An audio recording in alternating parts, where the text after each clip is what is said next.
하나님 말씀 갈라디아서 1장 1절에서 3절까지 보도록 합니다. 갈라디아서 1장 1절에서 3절까지 같이 읽겠습니다. 사람들에게서 난 것도 아니요 사람으로 말미암은 것도 아니요 오직 예수 그리스도와 그를 죽은 자 가운데서 살리신 하나님 아버지로 말미암아 사도된 바울은 함께 있는 모든 형제와 더불어 갈라디아 여러 교회들에게 우리 하나님 아버지와 주 예수 그리스도로부터 은혜와 평강이 있기를 원하노라. 아멘.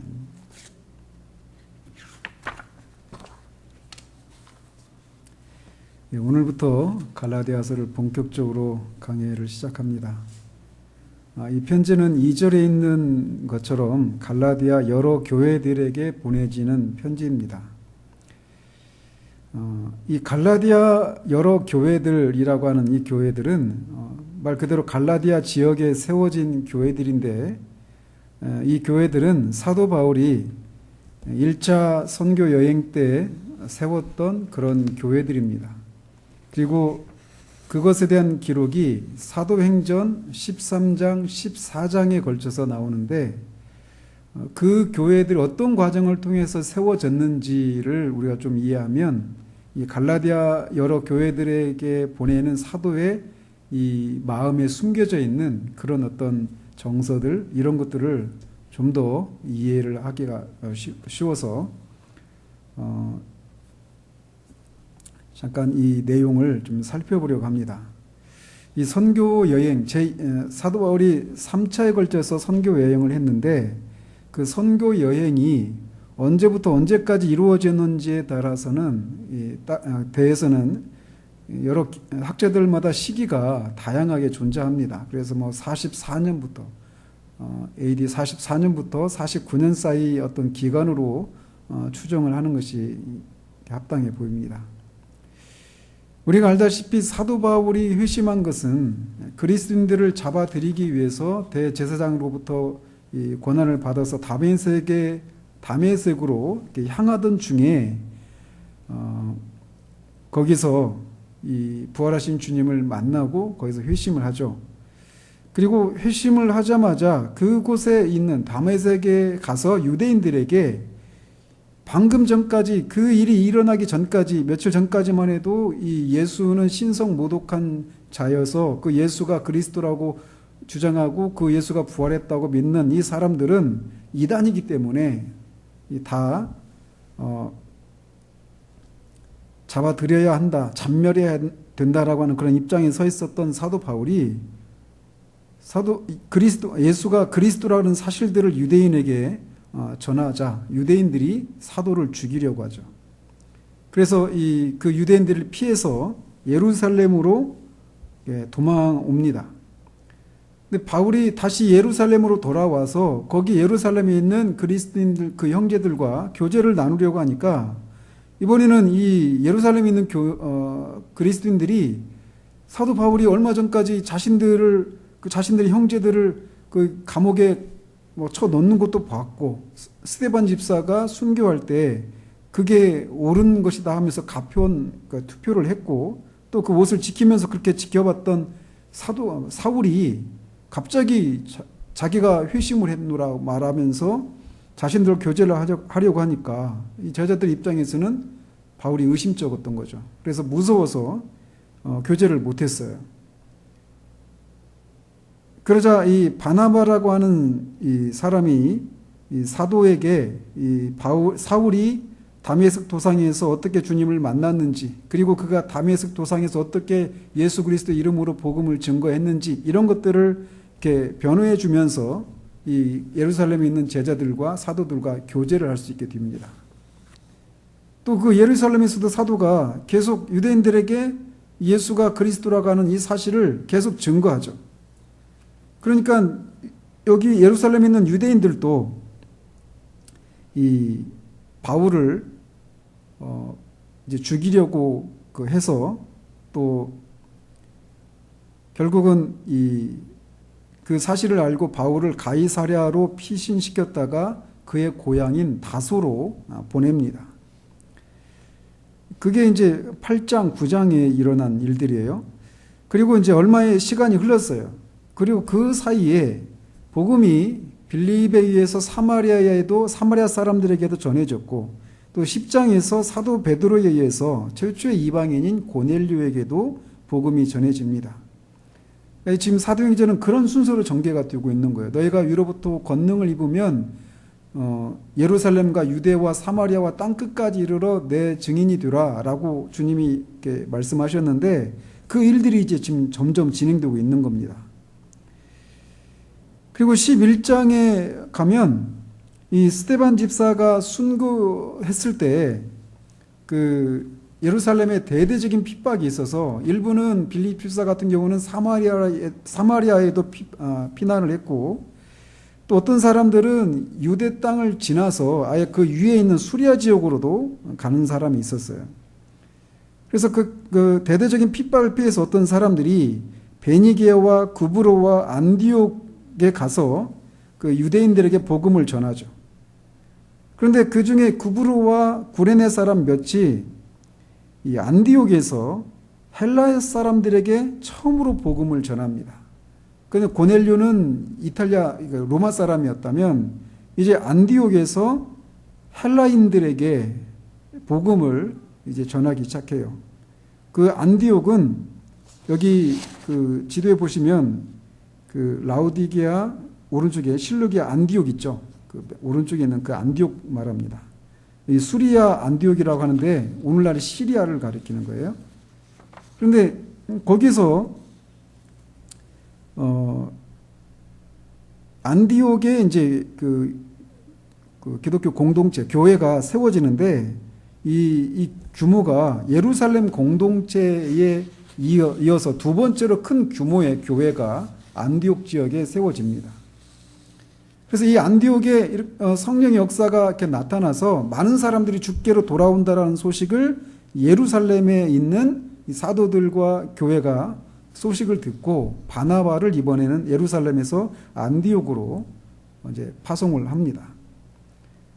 그리고 거기에 도착한 바나바가 그 교회에서 지속적인 사역이 필요하다는 사실들을 인식하고 이 다소, 그 옆에 보면 다소 있죠. 길리기아 그 밑에 왼쪽에 보면 그 다소에 있는 사울을 이렇게 안디옥 교회에 데려와서 둘이 1년 동안 거기에서 동역을 합니다. 그리고 거기서 이제 비로소 그리스도인이라고 하는 명칭이 생겨나게 되었다라고 11장에서 얘기해요.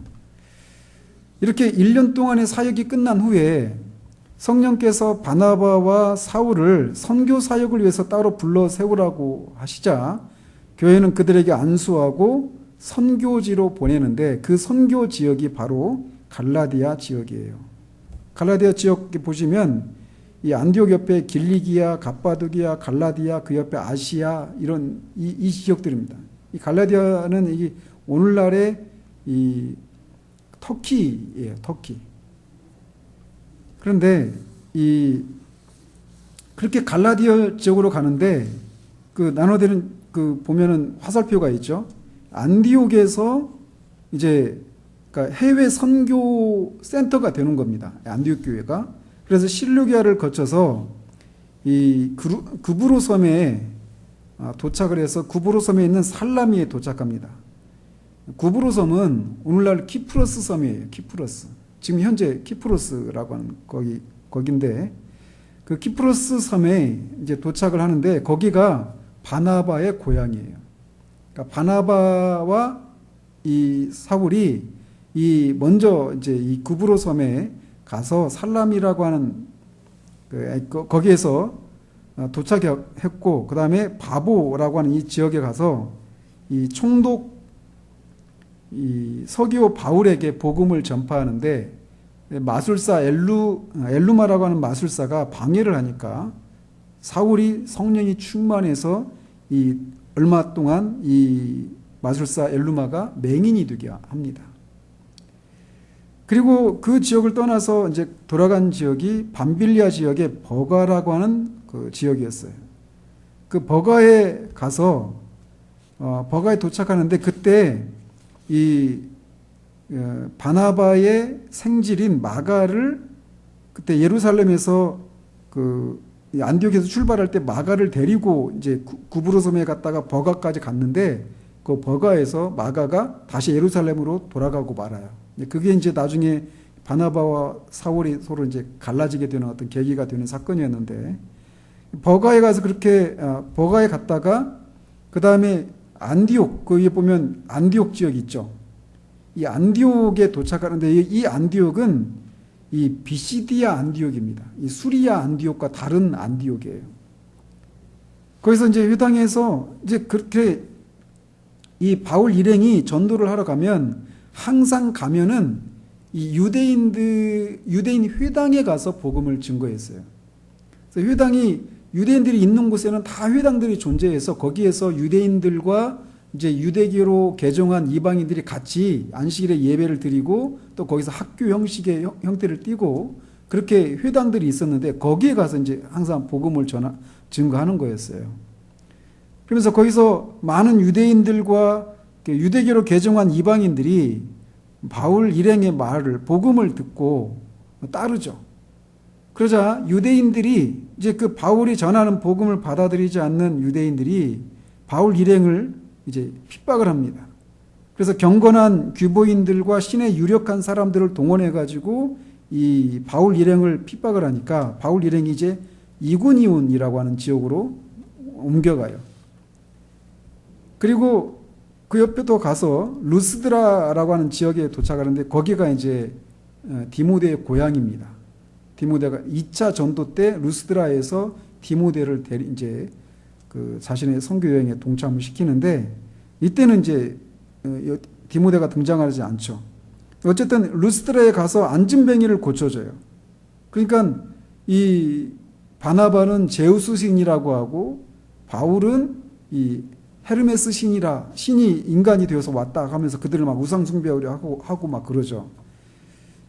그러고 있는 근데 이제 그 복음을 증거하면서 그런 일을 하지 말 것을 이제 얘기하고 복음을 증거하니까 많은 사람들이 믿는데 이 이고니온과 안디옥에 있는 유대인들이 루스드라까지 와가지고 이 바울 일행을 또 핍박을 합니다. 그리고 이 바울을 이제 돌로 쳐서 죽여요. 루스드라에서. 그래서 바울이 죽은 줄 알고 성 밖에 버렸는데 이튿날 바울이 아니 돌로 맞아서 죽었다고 생각할 정도로 이렇게 맞았는데 이튿날 일어나서 또 복음을 증거하러 더베까지 또 갑니다. 그리고 더베에 가서 이 복음을 전하고 나서 다시 거꾸로 올라오는 거예요. 그래서 루스드라, 이고니온, 안디옥 거쳐서 버가에 도착해서 아달랴라고 하는 항구에서 이제 다시 이렇게 안디옥으로 돌아오는 이게 1차 선교 여행에 관한 그런 순서입니다. 그러니까 그런 과정을 통해서 이 갈라디아 지역에 있는 가는 곳마다 복음을 증거하고 거기서 회심하는 사람들이 있고 그 사람들 중에 이제 그런 그 사람들을 중심으로 한 교회 공동체가 가는 곳곳마다 세워지게 된 거예요. 그래서 그렇게 이 많은 핍박과 뭐 강의 위험, 강도의 위험, 돌로 맞아 죽는 거, 유대인들의 핍박, 이런 얘기를 고린도후서 6장에서 얘기하잖아요. 1차 선교 여행에서부터 그런 위험들이 있었단 말이에요. 그런 위험을 무릅쓰고 복음을 전해서 세워진 교회가 갈라디아 지역에 세워진 교회가 갈라디아 교회예요. 바로 이렇게 바울이 1차 선교 여행을 해서 세운 교회들에 이 편지를 보내고 있는 겁니다. 그래서 이 14장 말미에 보면 바울 일행이 안디옥으로 돌아와서 제자들과 함께 오래 있었다 이렇게 기록하고 있어요.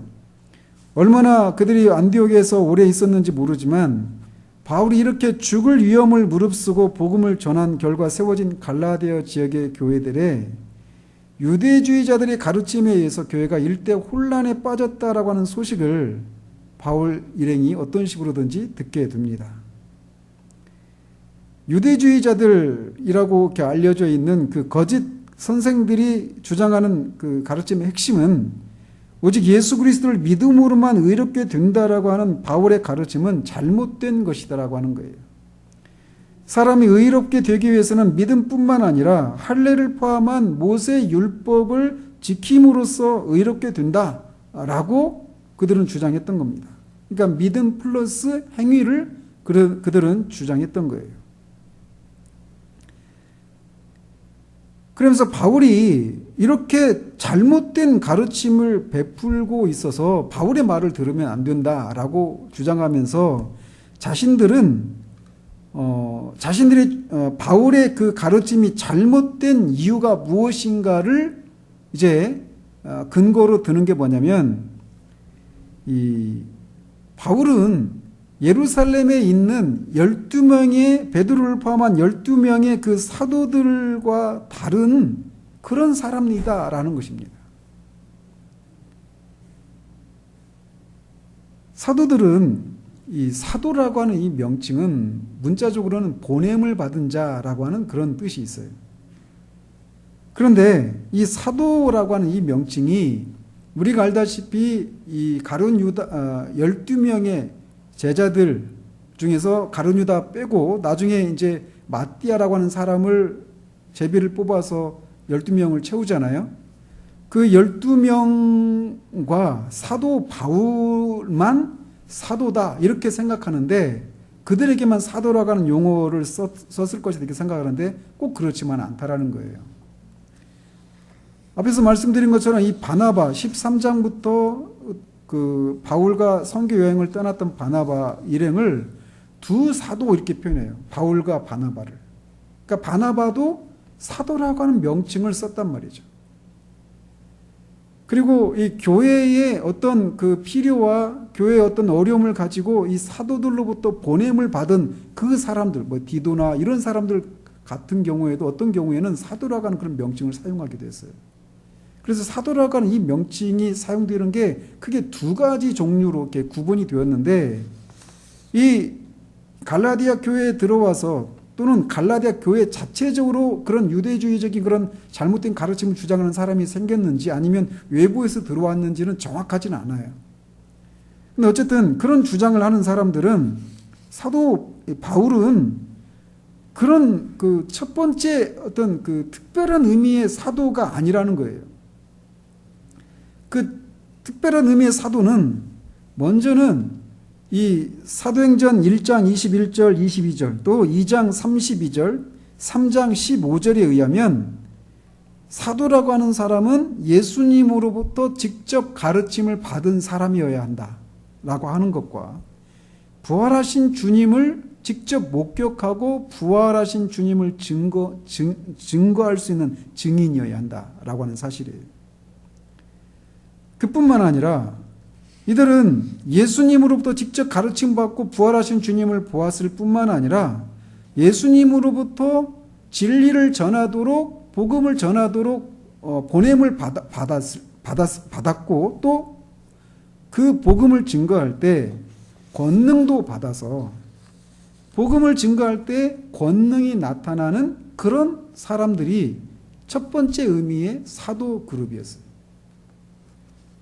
그들은 예수님이 진리를 전하도록 권능을 받아서 보냄을 받았기 때문에 그들은 그렇게 복음을 증거할 때 권능이 나타났을 뿐만 아니라 영감을 받아서 성경을 기록할 수 있는 그런 권능도 가졌던 사람들이 바로 이 첫 번째 그룹에 해당되는 사도들이었어요. 그래서 실제로 보면 사도행전에 보면은 사람들이 바울도 사도였는데 바울의 몸에서 손수건이나 앞치마를 가져다가 병든 사람에게 얹으면 병이 떠나고 악귀도 나가고, 또 사도행전 5장에 보면 사도들의 손을 통하여 민간의 표적과 기사가 많이 일어났다라고 말하면서 심지어 병든 사람을 메고 거리에 나가 침대와 요 위에 누이고 베드로가 지날 때 혹 그의 그림자라도 누구에게 덮일까 바라고, 많은 그 사람들이 병든 사람과 귀신에게서 괴로운 사람, 귀신 들린 사람을 데려오니까 그 사람들이 다 낫는 그런 일들이 일어났어요. 이렇게 예수님으로부터 직접 가르침을 받고 또 그 부활하신 주님을 목격하고 또 그 주님으로부터 진리를 복음을 증거하도록 직접 보냄을 받아서 그 복음을 증거할 때 표적이 나타나는 사람, 이 사람들이 사도라는 거죠. 그런데 또 다른 종류의 사도가 있는데 아까도 말씀드린 것처럼 바나바 같은 경우도 예수님으로부터 부활하신 주님을 보지도 않고 예수님으로부터 직접 가르침을 받지도 않았어요. 그리고 복음을 증거할 때는 권능이 다른 사도들처럼 권능이 나타나고 이런 것도 아니었어요. 그럼에도 불구하고 교회에 의해서 선교사로 파송을 받은 그런 바나바를 가리켜서도 사도라고 하는 명칭을 썼단 말이죠. 그래서 이 갈라디아 교회에 들어왔거나 또는 갈라디아 교회 안에 자체적으로 생겨났던 어쨌든 갈라디아 교회를 미혹하면서 사도가 말하는 것처럼 다른 복음을 전하는 사람들은 바울은 이 첫 번째 의미의 사도가 아니라 두 번째 의미의 사도에 불과하다라는 거예요.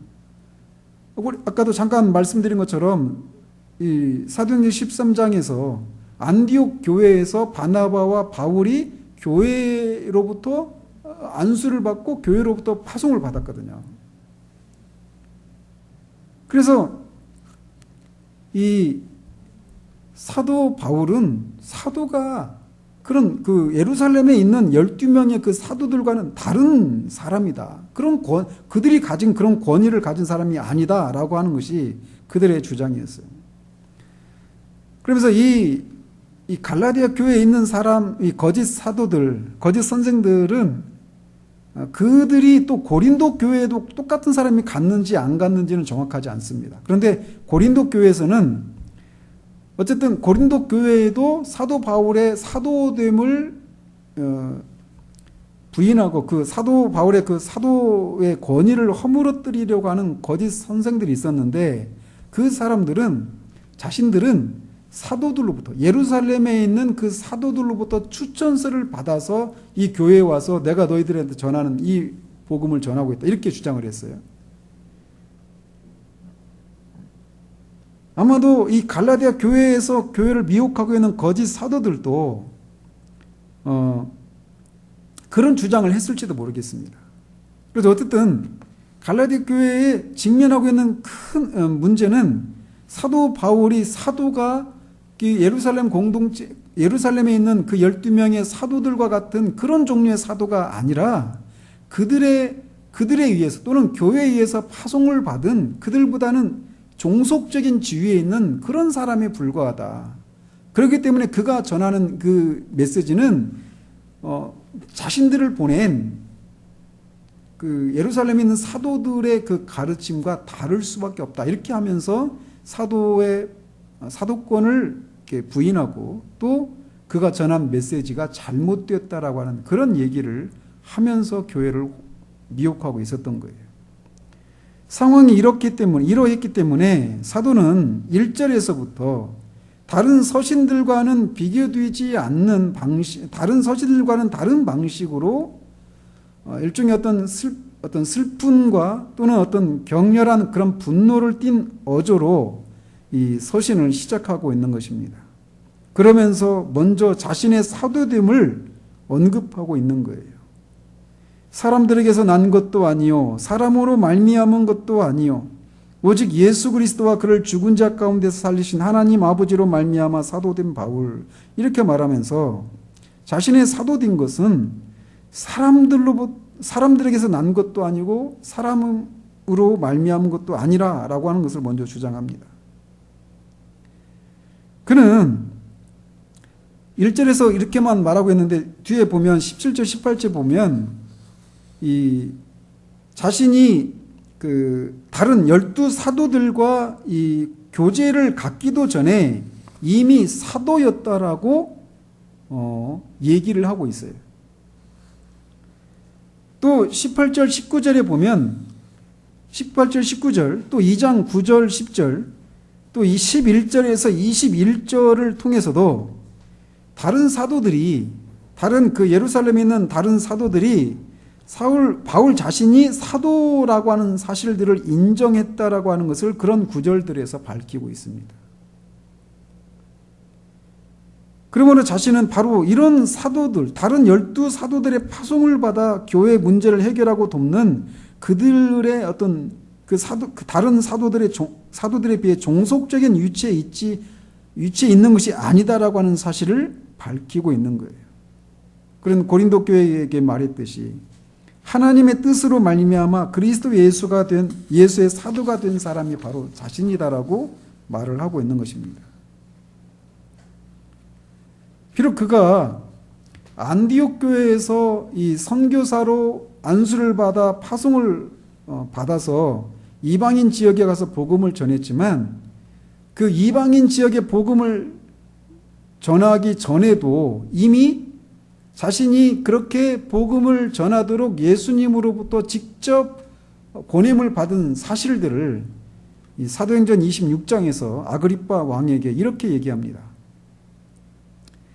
사도행전 26장 16절 20절에 이렇게 말을 하고 있어요. 일어나 너의 발로 서라. 내가 네게 나타난 것은 곧 네가 나를 본 일과 장차 내가 너에게 나타날 일에 너로 종과 증인을 삼으려 함이니 이스라엘과 이방인들에게서 내가 너를 구원하여 그들에게 보내어 그 눈을 뜨게 하여 어둠에서 빛으로 사탄의 권세에서 하나님께로 돌아오게 하고 죄 사함과 나를 믿어 거룩하게 된 무리 가운데서 기업을 얻게 하리라 하더이다 라고 말하면서 20절에 이렇게 말합니다. 다메섹과 예루살렘에 있는 사람과 유대 온 땅과 이방인에게까지 회개하고 하나님께로 돌아와서 회개에 합당한 일을 하라 이렇게 전했다 이렇게 얘기해요. 즉 지금 안디옥 교회에서 파송을 받아서 이방인에게 복음을 전하러 갔잖아요.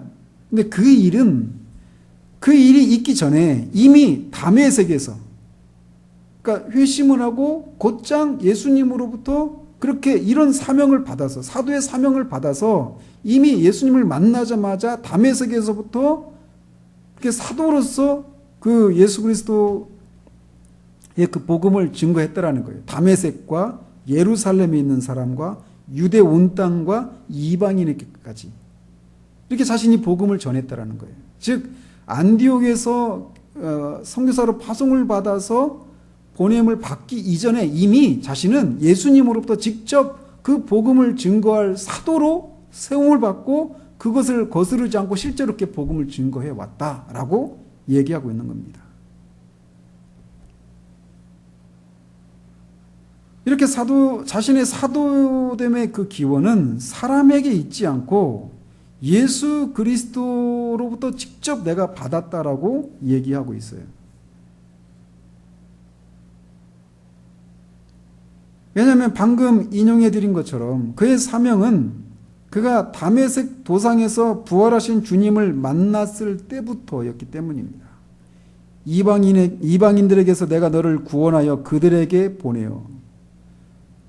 예수님이 그를 다메섹 도상에서 만났을 때부터 그는 이방인들에게 가서 복음을 증거하도록 주님이 특별히 구분해서 그를 보내신 거예요. 또 고린도전서 9장 1절에서 이렇게 말합니다. 내가 자유인이 아니냐 사도가 아니냐 예수 우리 주를 보지 못하였느냐 주 안에서 행한 나의 일이 너희가 아니냐. 그 구절에서 말하는 것처럼 자신이 예수 그리스도를 보았다라고 말하고 있고 그 주님이 자신을 이방인들에게 보냈다. 즉 나는 예수님으로부터 직접 사도로서 사명을 받은 사도다라고 자신의 사도됨의 기원이 사람이 아니라 예수 그리스도라고 하는 사실을 밝히고 있습니다. 또 그는 사도로서의 사명이 하나님으로부터 말미암았다라고 말을 합니다. 특별히 그는 하나님을 우리 주 예수 그리스도를 죽은 자 가운데서 살리신 하나님 아버지라고 부르고 있다라고 하는 사실을 주목할 필요가 있습니다. 하나님에 대한 호칭을 이렇게 예수 그리스도를 죽은 자 가운데서 살리신 하나님 아버지라고 부르는 이 사실에서 사도 바울이 사도로서 그가 전한 복음의 핵심이 무엇인지를 우리는 알 수 있습니다.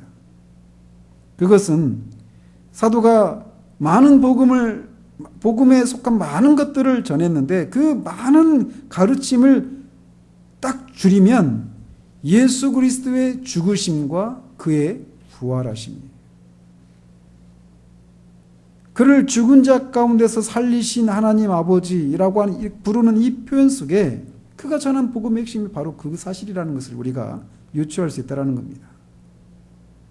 바울은 그가 전한 복음을 내 복음이라고 말을 합니다.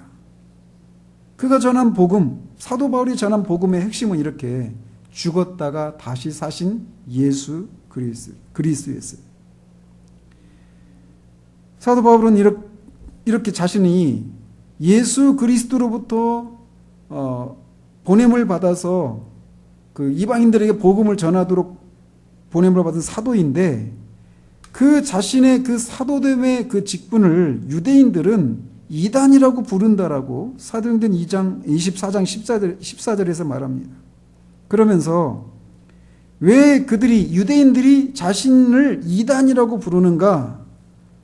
15절에서 이렇게 말을 해요. 그들이 기다리는 바 하나님께 향한 소망을 나도 가졌으니 곧 의인과 악인의 부활이 있으리라 하매니이다. 즉 유대인들이 그리스도로부터 하나님 아버지로부터 이방인들에게 복음을 전하라고 보냄을 받은 자신이 전한 그 메시지를 이단이라고 얘기한다라는 거예요. 그게 뭐냐? 이단의 핵심이 뭐냐? 부활에 대한 소식을 전하는 것이라는 거죠.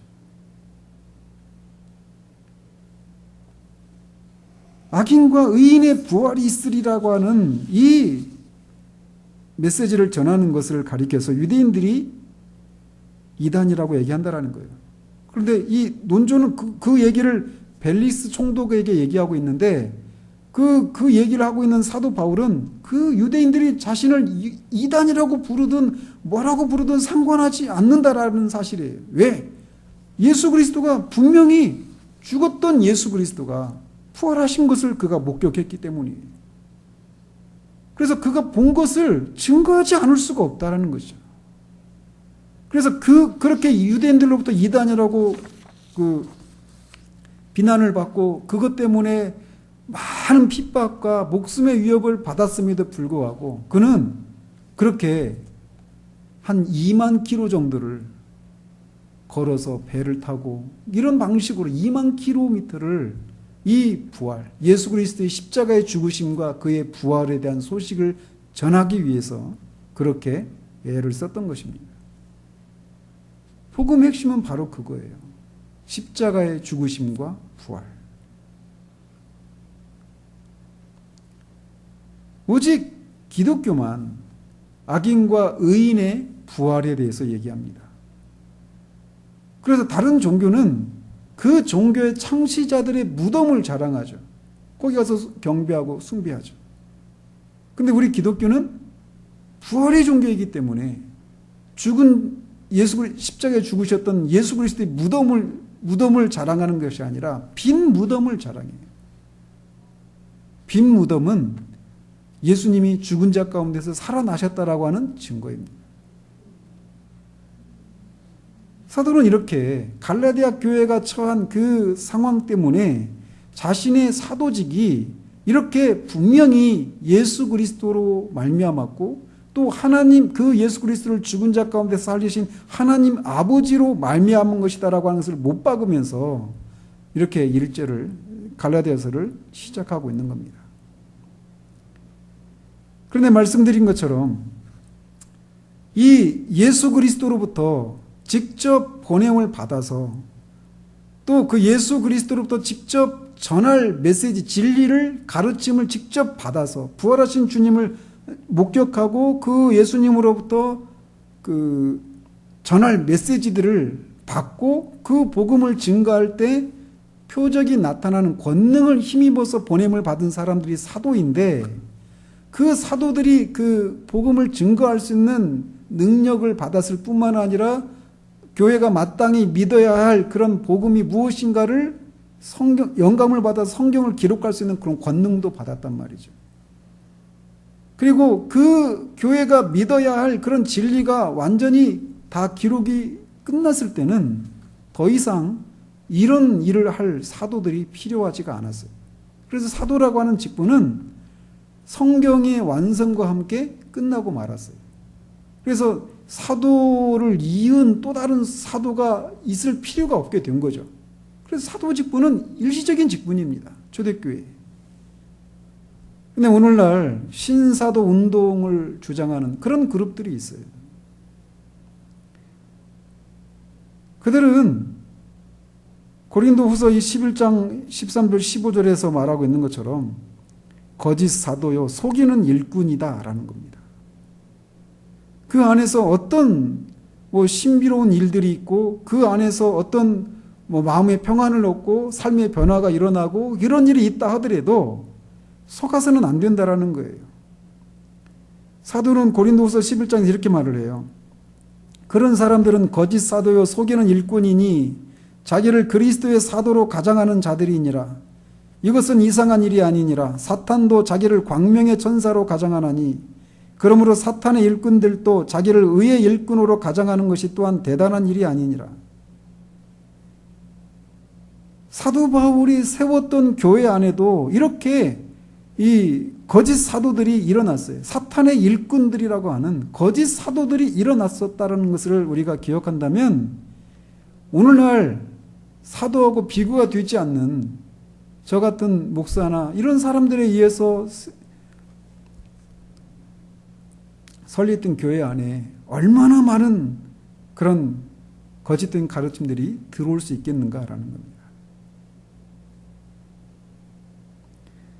사도는 이렇게 자신의 사도됨을 격렬하게 변호하면서 함께 있는 모든 형제와 더불어 갈라디아 여러 교회들에게 우리 하나님 아버지와 주 예수 그리스도로부터 은혜와 평강이 있기를 원하노라 라고 인사를 합니다.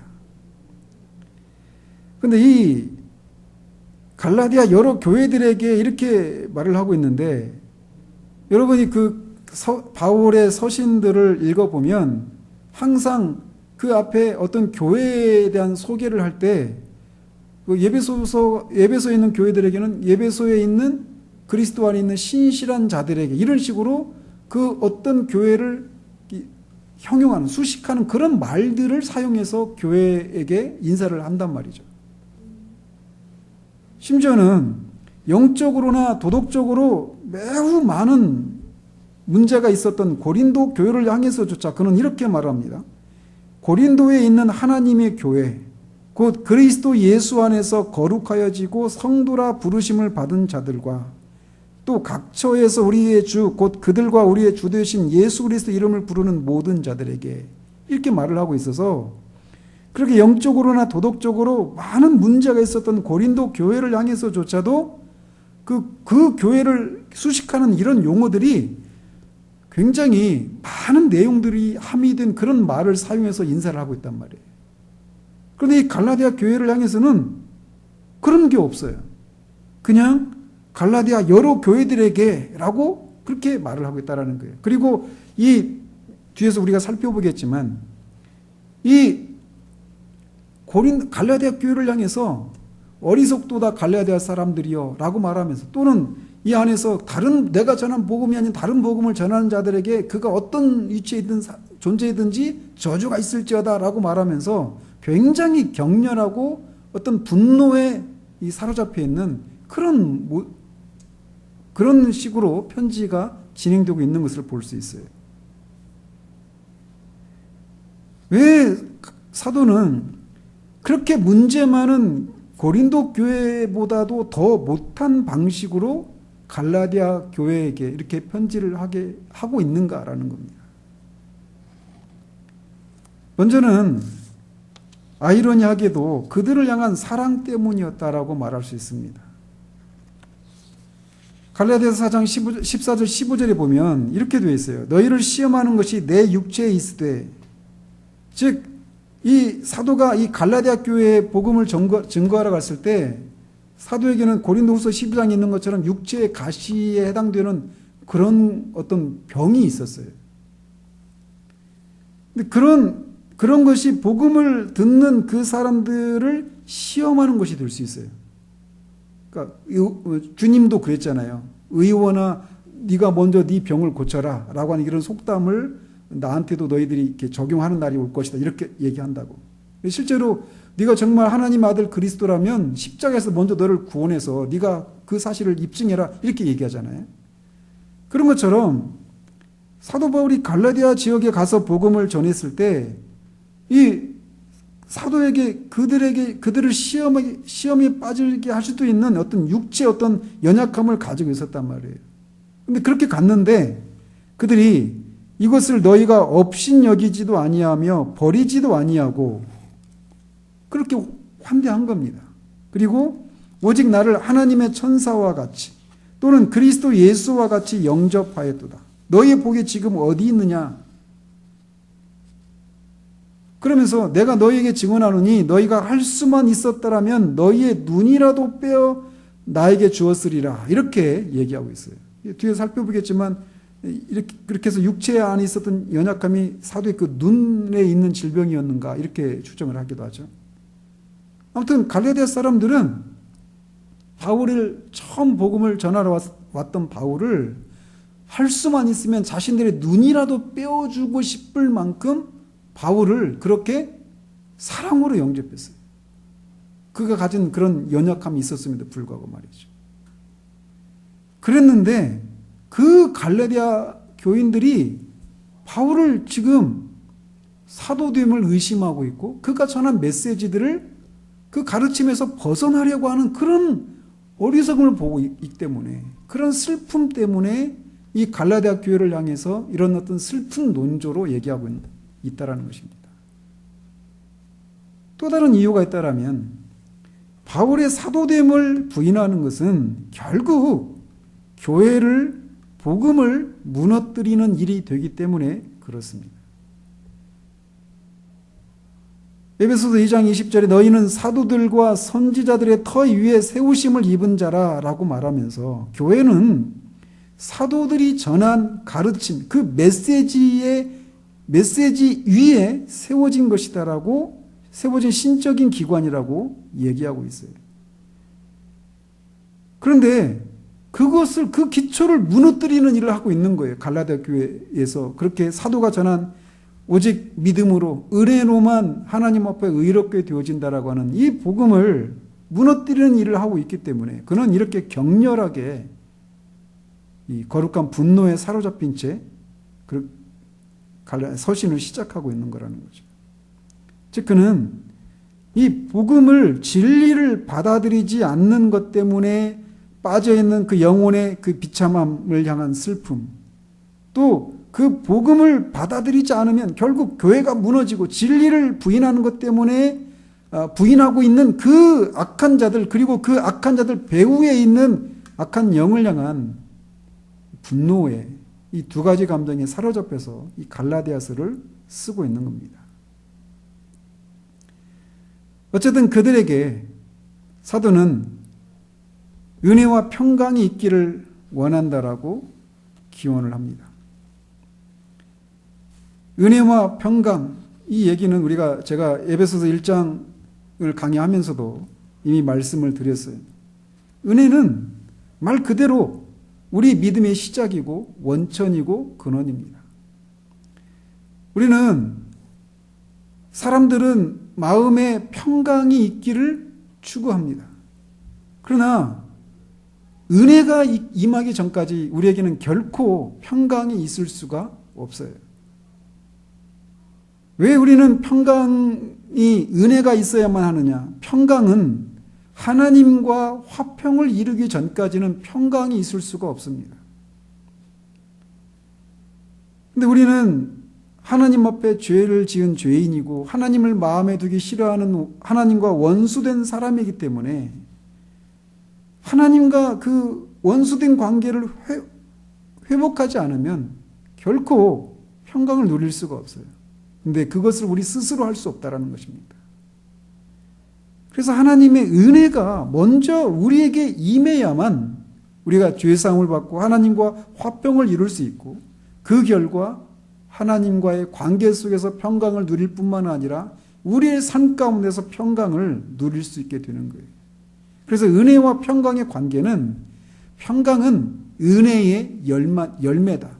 또는 반대로 은혜는 평강의 뿌리이다. 이렇게 말을 할 수 있어요. 그리고 그 은혜와 평강은 하나님 우리 아버지와 주 예수 그리스도로부터 오는 겁니다.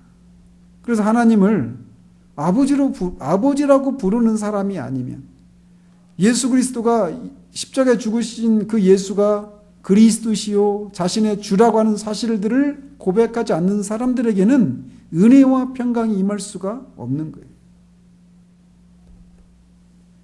특별히 이 갈라디아서를 쓰게 된 그 배경을 가지고 이 은혜와 평강의 관계를 설명하면 이래요. 우리가 하나님 앞에 하나님으로부터 의롭다함을 받을 수 있는 것은 오직 믿음으로입니다. 오직 예수 그리스도를 믿음으로 말미암아서만 의롭게 될 수 있어요. 다른 말로는 오직 하나님의 은혜로만 우리가 의롭게 될 수 있는 거예요. 즉 우리의 믿음에 어떤 행위를 더하는 것을 통해서 하나님 앞에 옳다 인정함을 받으려고 하는 사람에게는 결코 평강이 있을 수가 없어요. 우리가 이 갈라디아서를 살피고 있지만 이 갈라디아서를 우리의 신앙생활과는 관계가 없는 그런 것쯤으로 생각해서는 안 돼요. 종교개혁의 책인 건 분명한데 우리는 우리도 모르게 얼마나 자주 믿음 위에 하나님의 은혜 위에 어떤 우리의 행위로 하나님으로부터 옳다 인정함을 받으려고 하는 그런 율법주의적인 이 갈라디아 교회를 미혹한 그 거짓된 가르침 우리가 현혹되는 경우들이 얼마나 많은지 모릅니다. 우리는 차차 살펴가겠지만 우리는 신앙생활하면서 얼마나 자주 새벽 기도를 했는지, 오늘 내가 그 기도의 분량을 채웠는지, 성경을 읽었는지, 11조를 했는지, 어떤 이런 많은 그런 것들을 해야 하나님이 나를 사랑하시고 나를 받으신다라고 하는 생각들, 그런 생각들이 얼마나 자주 쉽게 사로잡힌가라는 거예요. 그래서 하나님 앞에 옳다 인정을 받는, 우리가 의롭다 여김을 받는 것뿐만 아니라 우리가 거룩해져 가는 것도 오직 믿음으로 해요. 오직 은혜로 우리가 의롭게 되고 거룩해지는데 그것 위에 거기에다가 어떤 행위를 더하는 순간 우리에게는 평강이 사라지고 말아요. 이 갈라디아서는 우리에게 그냥 2000년 전에 갈라디아 지역에 있었던 교회들 안에서 일어난 그 이야기만이 아닙니다. 지금 우리 안에도 이 갈라디아 교회를 미혹했던 그 믿음 플러스 행위 그 가르침들이 교묘한 방식으로 우리 안에 들어와 있어요. 그러나 기억하십시오. 평강은 은혜의 결과로 우리에게 주어지는 거예요. 즉 믿음에다가 무엇인가를 더하는 순간 우리가 바라는 평강을 결코 얻을 수가 없어요. 사도는 믿음에서 은혜에서 떠난 갈라디아 교인들에게 다시 은혜가 있고 그 열매인 평강이 있기를 위해서 기도합니다. 그 은혜와 평강이 우리에게도 우리가 바른 진리 가운데 섞는 것을 통해서 우리에게도 그런 것들이 임하기를 주님 이름으로 축원드립니다. 기도하겠습니다.